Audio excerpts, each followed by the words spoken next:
La pista perdida. Capítulo 9. Un capítulo terminado.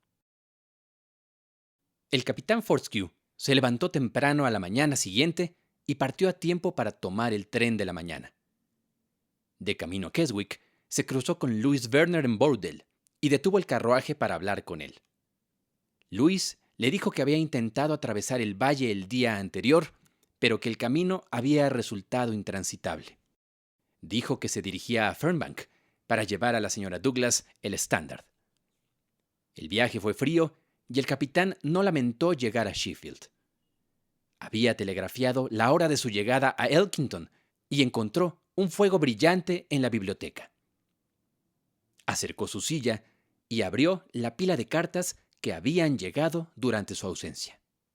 La mayoría de ellas eran facturas de su padre, pero encontró una escrita a mano por una dama y con una corona en el sobre. La abrió y descubrió que era una nota muy amable de Lady Earlswood, en la que le decía que había visto en el Times la noticia de la muerte de su padre y que deseaba expresarle su más sentido pésame en su duelo. También deseaba invitarlo a pasar por el castillo de Grantley cuando regresara a Aldershot. La fiesta en la casa había terminado, pero Evelyn todavía estaba en casa y todos estarían encantados de verlo mientras pudiera quedarse. Se sentó después de cenar a escribir una respuesta a esta carta, en la que agradecía a Lady Earlswood por su amabilidad, pero al mismo tiempo declinaba cortésmente su invitación. Había terminado la carta y la estaba guardando en el sobre que había escrito cuando de repente cambió de idea. Rompió lo que había escrito y escribió otra carta. Iría a verlos y les explicaría su nueva situación. Sería mejor así, y si decidían dejar de tratarlo después de saberlo todo, podían hacerlo. Barrington, pensó, seguiría siendo su amigo siempre. Al menos eso esperaba. Pero no estaba tan seguro de cuál sería la opinión de Lady Earlswood sobre el asunto. Era una mujer de mundo, y tal vez no le interesara tenerlo en su casa, sabiendo lo mucho que habían cambiado sus perspectivas. En una semana, Kenneth había arreglado los asuntos de su padre, en la medida de lo posible. Había despedido a los sirvientes, se había despedido afectuosamente del anciano mayordomo y había emprendido el viaje hacia el castillo de Grantley.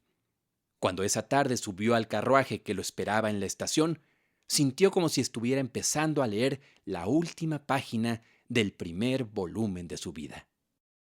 Un viaje de 8 kilómetros le llevó a la entrada del castillo, que se alzaba en la ladera de una colina a varios cientos de pies sobre el nivel del mar. Entró por las grandes puertas que el guardián abrió cuando oyó que se acercaba el carruaje. El camino atravesaba una hermosa avenida de hayas y ascendía abruptamente por la colina. La casa se alzaba sobre una meseta, desde la que se podía disfrutar de una vista gloriosa del valle que se extendía a sus pies y de las colinas boscosas que se alzaban más allá. Un lacayo abrió la puerta y Kenneth entró en un magnífico salón de mármol lleno de palmeras y otras plantas de invernadero agrupadas con buen gusto alrededor de la hermosa estatuaria, que era de mármol blanco, puro como el pórtico en el que se encontraba. Un tramo de escalones de mármol le llevó a otra puerta. Lo recibió amablemente y Lady Violet, que estaba sirviendo té en una mesita junto a la ventana, le dijo que Evelyn estaba encantada de que pudiera ir a verlos. Se había visto obligado a hacer una visita a distancia esa tarde, pero volvería a casa en breve. Entonces, la conversación giró en torno a la Riviera y al feliz mes que habían pasado juntos allí el año anterior. Y Lady Violet fue a buscar su álbum de fotografías para mostrarle las copias de los negativos que él le había ayudado a sacar. El capitán Barrington entró antes de que las hubieran visto todas y hablaron juntos de los muchos lugares que recordaban las fotografías, las diferentes excursiones agradables durante las que habían sido tomadas y los diversos incidentes divertidos que habían ocurrido mientras estuvieron allí. El propio Kenneth aparecía en varias de ellas, y mientras las miraba, deseó poder sentir una vez más la alegría que había disfrutado entonces. Entonces, llegó la hora de vestirse para la cena, y se dirigió a su habitación sintiéndose como si estuviera en un sueño, o mejor dicho, como si esto fuera la realidad y las últimas 3 semanas hubieran sido un sueño angustioso del que había despertado. Bajó al salón y allí se encontró con Lady Violet. Estaba preciosa con su vestido de noche azul pálido y el magnífico collar de diamantes que le había regalado su madre cuando alcanzó la mayoría de edad. «Me alegro mucho de que hayas podido venir», dijo en voz baja. «Gracias, Lady Violet. Yo también me alegro. Quería despedirme de todos ustedes». «¿Por qué despedirse?» «Puedo decírtelo mañana por la mañana, si tú y Lady Earlswood pudieran dedicarme media hora. Preferiría no hablar de ello esta noche, si no te importa. Creo que me gustaría decírtelo justo antes de irme». «Pero mañana no te vas. Tendrás que quedarte más tiempo». «Imposible, Lady Violet. Me han extendido el permiso más de una vez y debo estar en Aldershot mañana». «Qué lástima. Pensé...»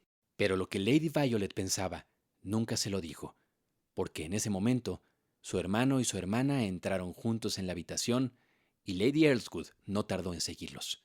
Y entonces se anunció la cena.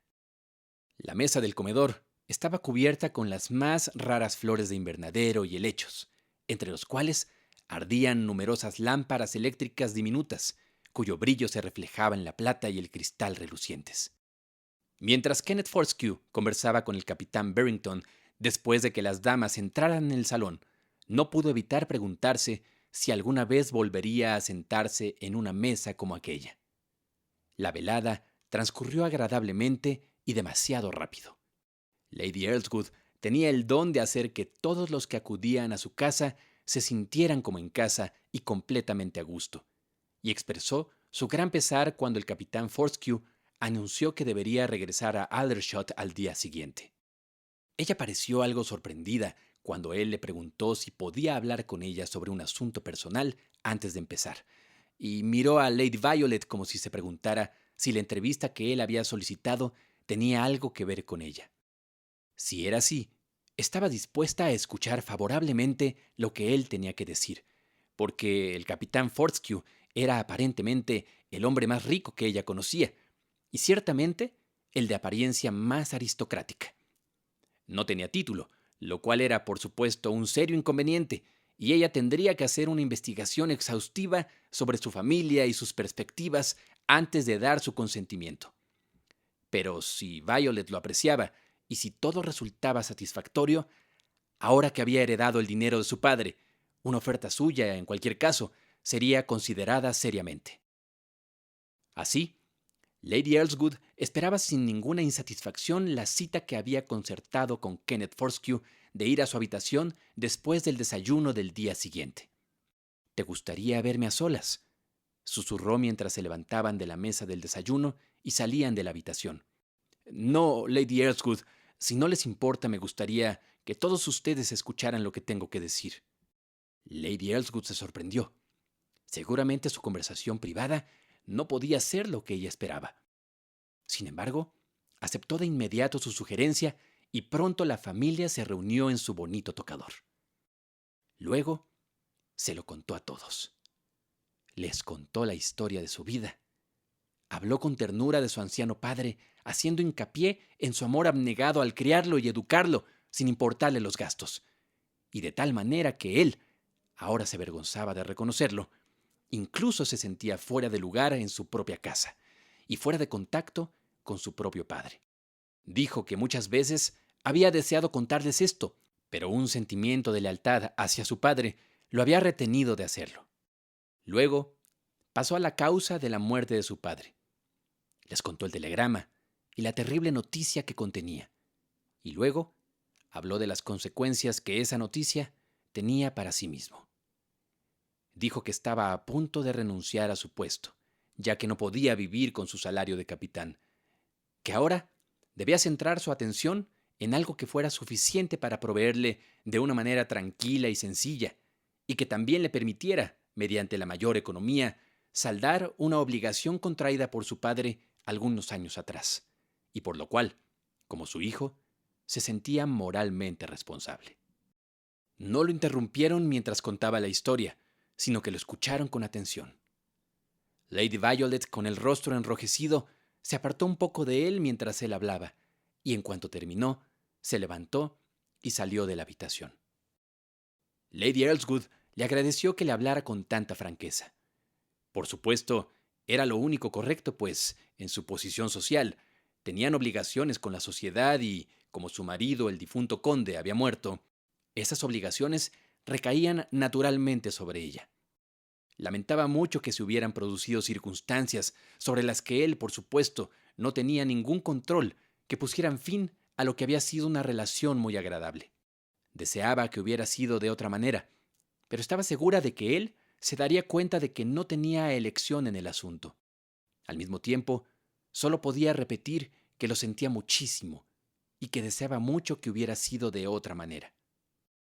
Era exactamente lo que el capitán Fortescue esperaba que dijera, y por eso no se sorprendió ni se desilusionó, pero sintió, con cierta punzada de pesar, que había llegado al último párrafo de esa última página del volumen 1 de su vida, cuando se levantó para despedirse de ella y de Lady Maud. El capitán Berrington, que no había dicho ni una palabra durante la entrevista, le dijo que lo acompañaría a la estación y que se reuniría con él en unos minutos. Cuando Kenneth atravesó el vestíbulo interior en dirección a la puerta donde lo esperaba el carruaje, Lady Violet estaba cruzando la puerta. Todavía estaba muy sonrojada y él pensó que había estado llorando. Se acercó a ella para despedirse. «Creo que ya nos habías contado todo esto antes», dijo. «Yo solo lo sé desde hace 3 semanas, Lady Violet». «Ah, en cuanto al dinero, sí. Pero en cuanto a tu padre, ya lo sabías. Verás, nos has puesto en una situación muy desagradable. Creo que ya te he explicado por qué no te lo dije antes. Fue por mi pobre padre. Esto nos hace las cosas más difíciles».